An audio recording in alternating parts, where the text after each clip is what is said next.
the top questions that we got answered from the NFL Combine so far. But the first day is when, coaches and GM speak. So makes sense. After this, we're going to be talking about players more and watching players be great at the Combine. And hopefully some guys go up and down the draft board. Is Trey Hendrickson's age impacting the Bengals contract negotiation? Based on what you had said, Duke Tobin was very vocal about this one. They're trying to get a contract done with Trey Hendrickson, apparently. His age is a data point. There's many data points that are there. So it's just one of those things where it's like, it's one of those factors they're factoring in, but it's not something that's stopping them from trying to get a contract done with him. At the end of the day, this is a top priority to get done Trey's contract. As I said many times, listen, he just wants job security, okay? He just wants job security.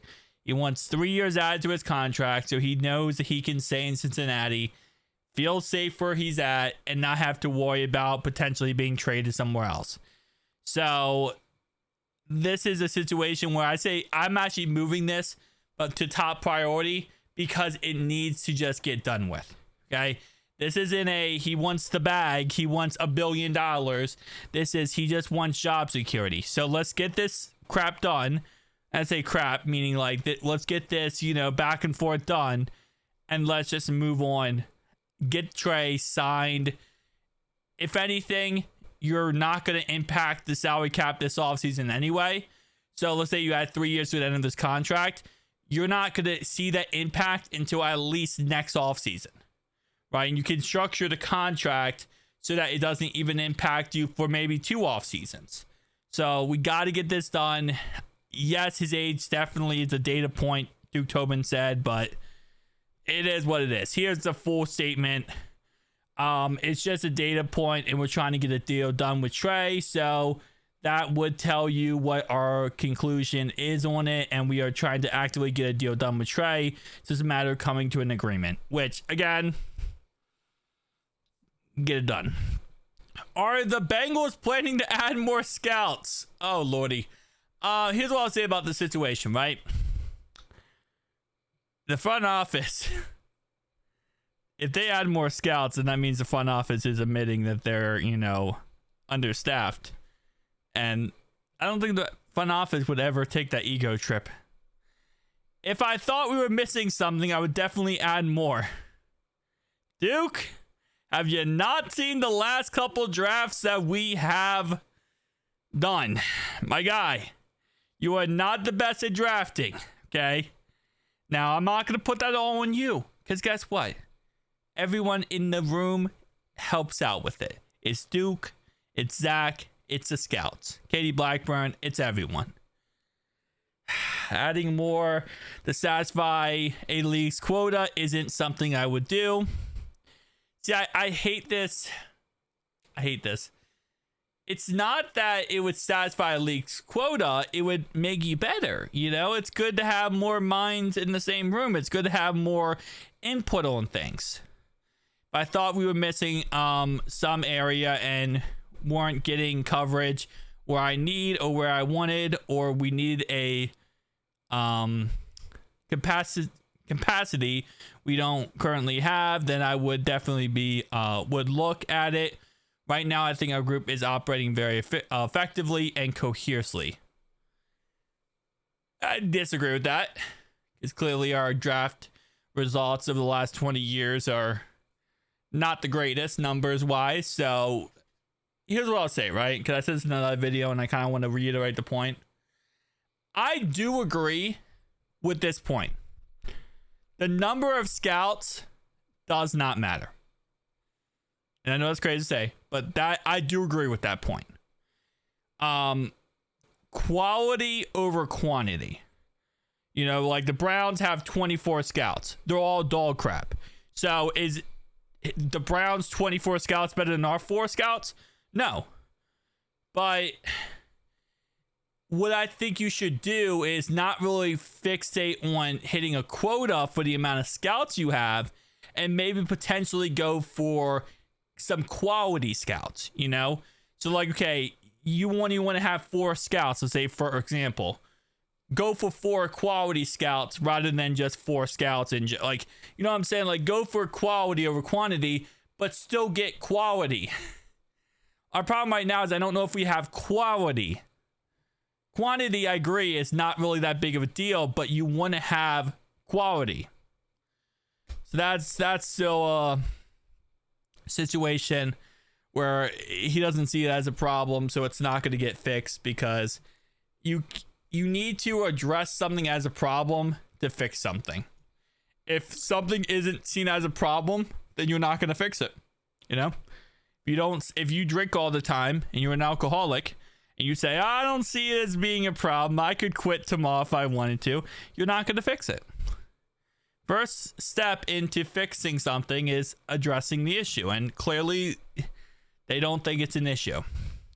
Will T. Higgins' injury history play a role in the Bengals' decision to give him a long-term contract? I could guess Duke Tobin's response, because it's going to be the exact same response that we just saw from Trey Hendrickson. It's a data point. There's many data points. This is just one of them. Let me guess. Is that what he said? Well, to the amount of time he missed. So in his career is the amount. Wait. The only knock on Higgins so far in his career is the amount of time he missed. Higgins has dealt with a number of soft tissue issues as a big part of the conversation on his long-term contract. Wow. Okay. Wait. Playtime is a data point. I love it. I love it. Maybe I want to keep Duke Tobin just because I know the language he's going to use every single time he speaks. It's the only reason why I want to keep him, because then I can guess what language he's going to use. Data points, data points, data points. Yeah. Is change coming in the Bengals linebacker room? I feel like that's a dumb question, but that's definitely a duh question. I mean, you got your main linebacker is requesting a trade. You know, you're going to have to bring someone else in. You can't just go into the season with Joe Bacci as your linebacker 1. I wouldn't call it revamped, but a position we're looking at. I think we need some linebackers and to help linebacker unit help, to be honest with you. I don't think we got everything we wanted. The tackling in that group wasn't what it needed to be at times. Other times they were really good. Why do I feel like that's a shot at Jermaine Pratt? It's not a shot at Jermaine Pratt at all, but it feels like one because Jermaine Pratt really praised himself and went on a complete ego tour about how he was top 10 in tackling, and like he was responding to people on Twitter who was talking about him missing tackles as, oh, I'm top 10. Well, you know, I'm top 10. I just want to tell you, do you know what top 10 is? I'm top 10.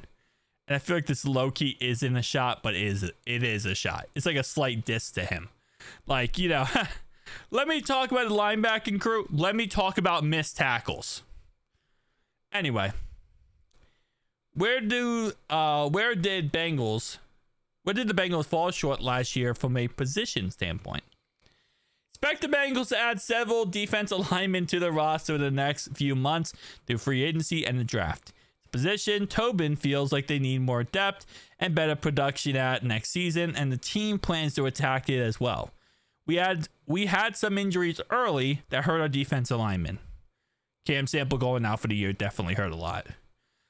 Chris Jenkins and Jackson also had injuries early on, which didn't help. You always looking for depth there as the year played on. We were thin on the defensive line. We didn't have a group that stopped the run effectively enough to get us in the passing downs that we wanted to. D-line is always in my mind. It doesn't matter what time of the year. It could be September or July or April. You want to build a defensive line. Yep. Same energy with the offensive line, Duke. Same energy, buddy. Just saying. I know this wasn't about the offensive line, but trenches.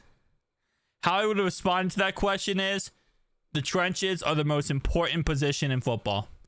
Offensive line, defensive line, trenches are the most important. That's how you win a game. Look at the Eagles in the Super Bowl.